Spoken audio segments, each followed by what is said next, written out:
Hello, this is Jason P. Wilson Zero in X-Force, and this is my Marvel and DC comic pull list for the week of February 1st, 2012, and today is the 7th. It is a Tuesday. And I just wanted to post my comics here. Tomorrow is a big comic day, so I wanted to make sure that I posted the comics that I read and reviewed last week. And first up here are my Marvels, and first up for my Marvels is one of my favorite comics from Marvel, and that is Uncanny X-Force. Now, this is a continuation of the story arc that started in issue 20, which is really just a continuation of the main storyline with X-Force. A big difference, though, is this story arc has a very different art style than we're used to.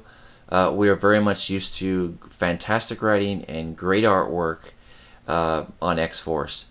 And I think this is probably the most ambitious and different artwork that they've really done on the comic. Usually the artwork has been absolutely fantastic by anyone's standards, particularly the Apocalypse storyline. That was a long story arc, and the artwork in it was so fantastic. This one, on the other hand, a lot of people are either liking it or not liking it. And that's mainly because it's very watercolory. It has that kind of muddy texture look. And I think most people are really happy with the bigger splash pages. But I have heard some people saying that when it comes to smaller panels, that the art style in these two issues can be a bit off-putting. Now, I totally get that. I can also notice that as well.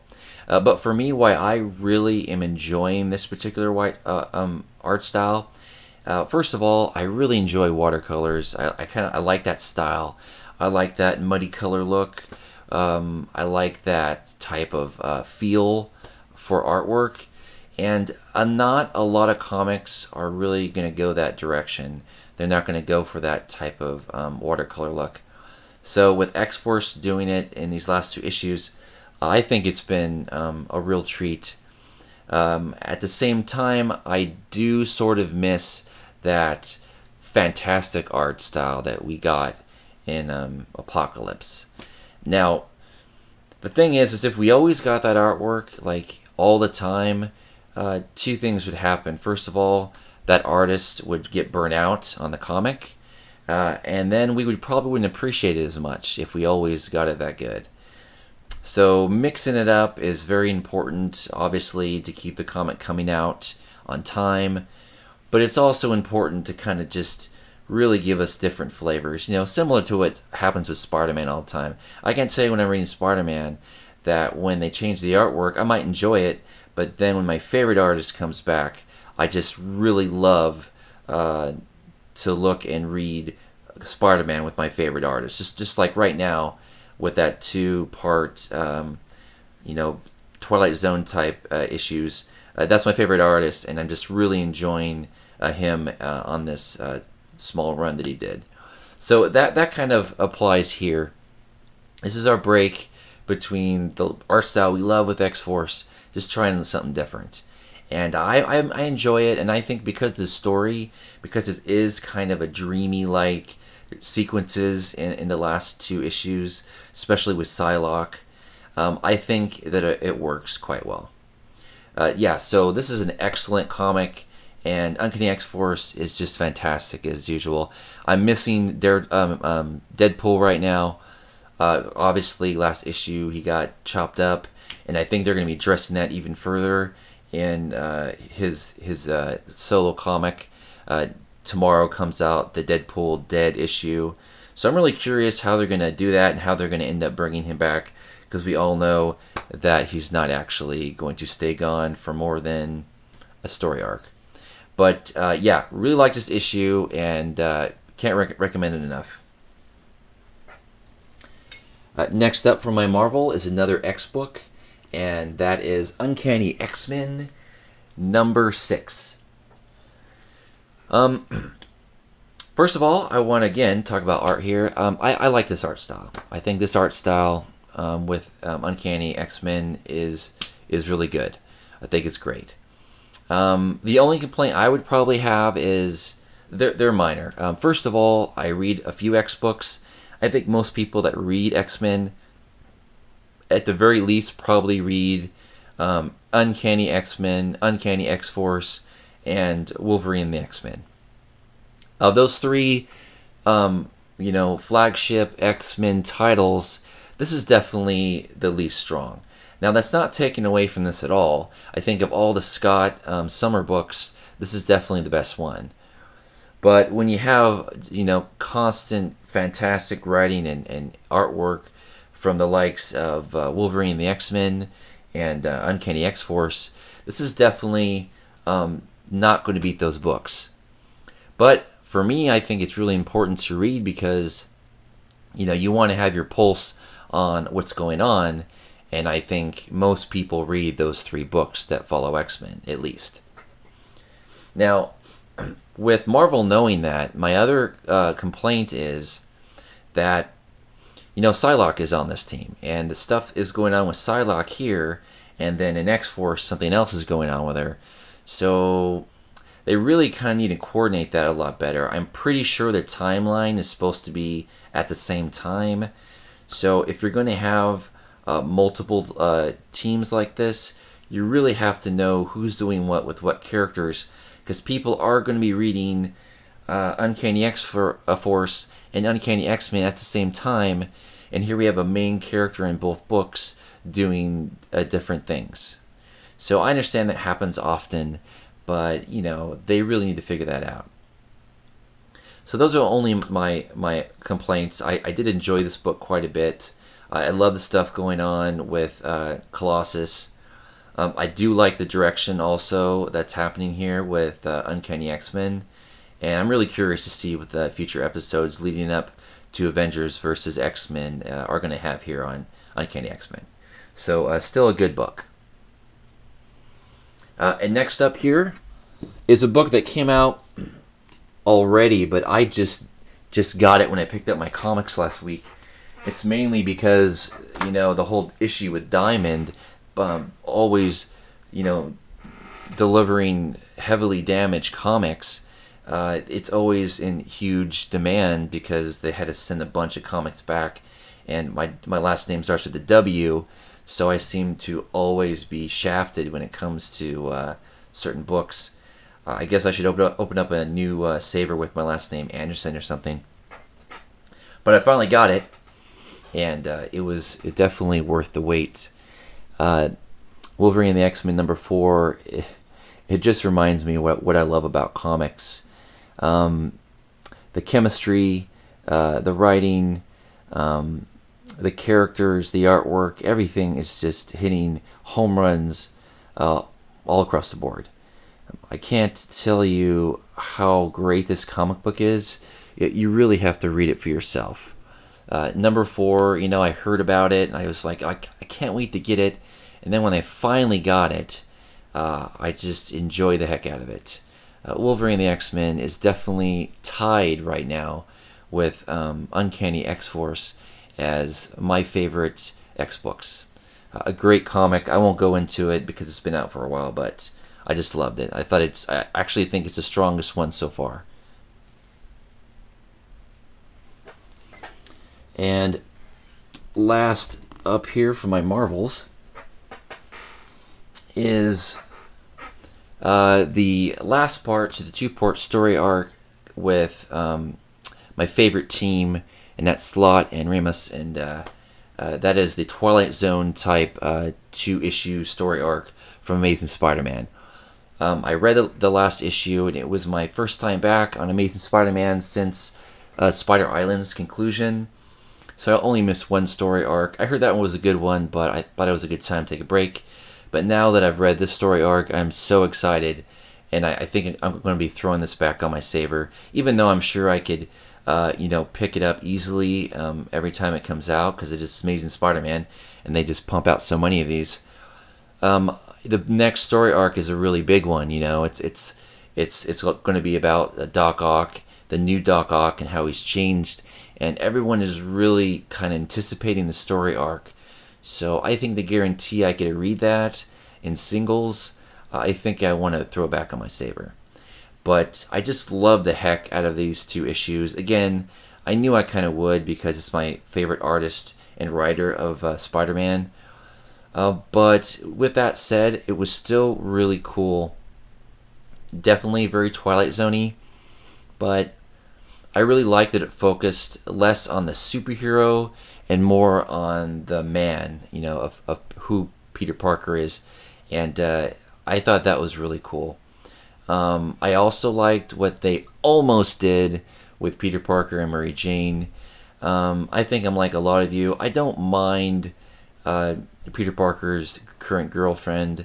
I think she's likable. She's just, sometimes she comes across as what they want her to come across as, a nagging girlfriend type thing.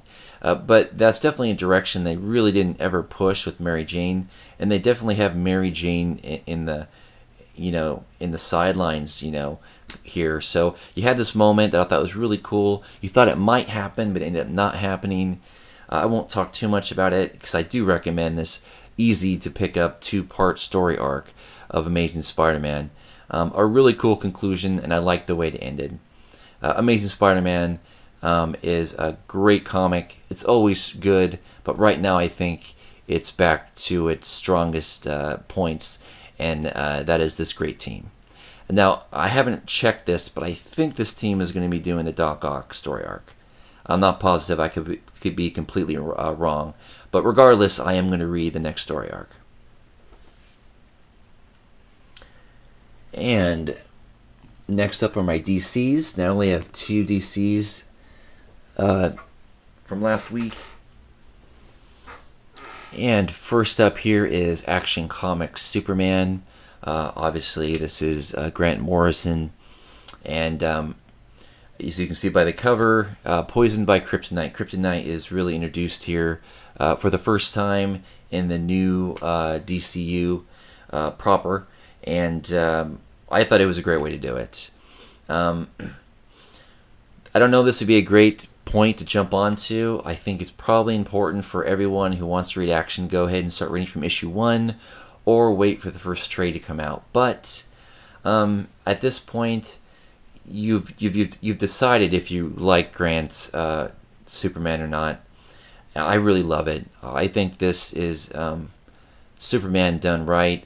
It's most definitely the flagship Superman title.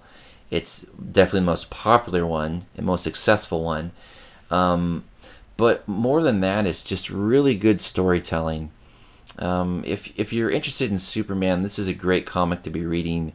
And if you love Superman, it's definitely a must. Definitely one of my favorite issues to come out so far. I'm curious where they're going to go with this. There are a few possibilities of the direction that Morrison might go, and I really hope it's the one I'm crossing my fingers for. But I won't say it out loud just in case I jinx it. But a good issue, and I'm looking forward to number 7.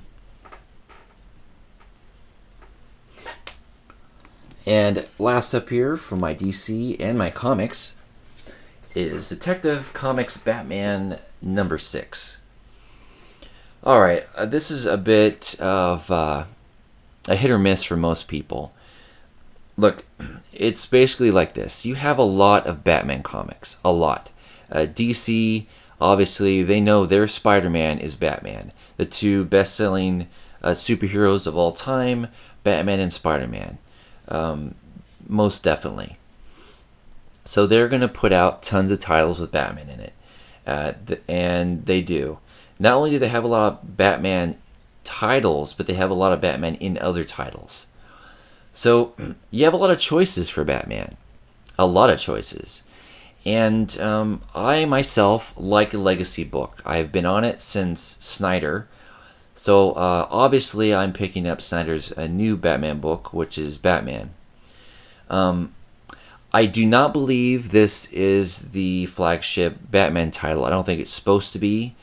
I don't think it's meant to be. I think Batman with Snyder is meant to be the flagship Batman title, along with a Batman Incorporated. Those are pretty much the 2 flagships. What it seems to be is you have different types of Batman stories. You have the main Bat family, where you have, for instance, Batman Incorporated, Batman and Robin, all these comics that actually are connected together, and stories are always going to connect, with Batwoman and Batgirl, all that kind of stuff. You have that part of Batman where if you're going to read a lot of Batman comics, when you read Batman Inc., you're going to be reading other Batman comics. And then you have the other Batman, which is Batman Detective and Dark Knight. And these are comics that you could just pick up one of those series and not read anything else, because whether there may be connections to other books in the future, the main storytelling of Batman Detective and Dark Knight is really, for the most part, going to be by themselves. There might be little connections here and there, but you can easily just read those and nothing else, and not really need or care to read anymore. Batman. So, for someone who reads a lot of Batman, I read a book like this and I think, do I need to be reading this? Well, no. I could focus on Batman Incorporated, Batman and Robin, Batwoman, all the other stuff that I read, and have a pulse on what's going on with Batman and enjoy great Batman books.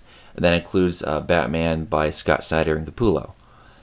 But if I didn't read a lot of Batman, I could easily just pick up Batman Detective and or Batman Dark Knight and not have to worry about anything else.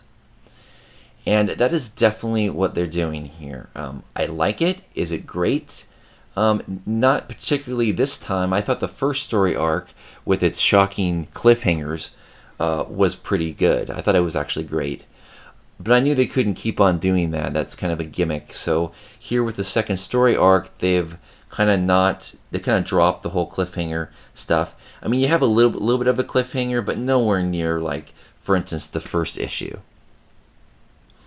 You are focusing on what's going on with Penguin now, the new Penguin, and this crime team he's kind of putting together. And I do agree with a lot of you. It can be a little confusing. It can be a little, all these storylines are going on, and you kind of, especially if you're not reading a bunch of other books, that you're used to that kind of confusion. You being like, well, am I missing something? Well, no, you're not missing something. This is the type of story that you're telling. It's a bit confusing, but I still think it is a good book, and I definitely would recommend it, especially to anyone who just wants to pick up one Batman comic. I've read a little bit of Dark Knight, but I've read a lot of Batman Detective, so I would feel comfortable recommending this book over Dark Knight. Not necessarily that it's a better book, but just that I know what you're going to be getting with this. You definitely will be getting good Batman tales. But if you're reading a lot of Batman, this definitely would be towards the bottom of your list. You don't need to read it, and it's not so great like Batman with Snyder and Capullo that it's like a must read. So it's not a must read, and you don't need to read it. So this is definitely on the bottom of my list of Bat comics, but I'm still kind of holding on to it, mainly because it's detective. It's a legacy book. I enjoy reading action and detective at the same time. They seem to come out pretty much on the same week. So I personally think that it's a must for my collection now. Now, if they keep on going down the slope of it getting a little bit less entertaining, a little bit more confusing, a little bit less a need to read, then yeah, I could see myself in the future possibly dropping this book. But for now, the artwork is really good. The story arc is really not connected to anything else, but taking it by itself, I think it's entertaining enough. But it's definitely not a wow. There's no wow in here. There's just, oh, that was pretty good type of thing.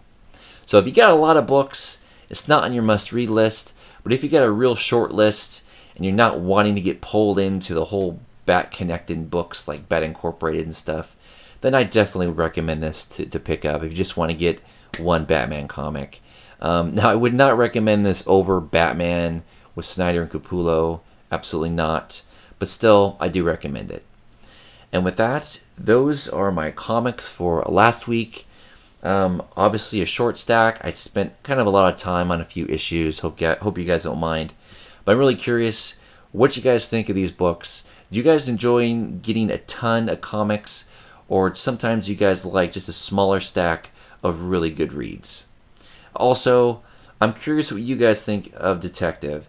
Is it on your must pull list, or is it one that's kind of one that you're thinking about dropping? Me, I'm sticking with it, but I am curious what you guys think. And with that, thanks for watching, and I'll see you next time.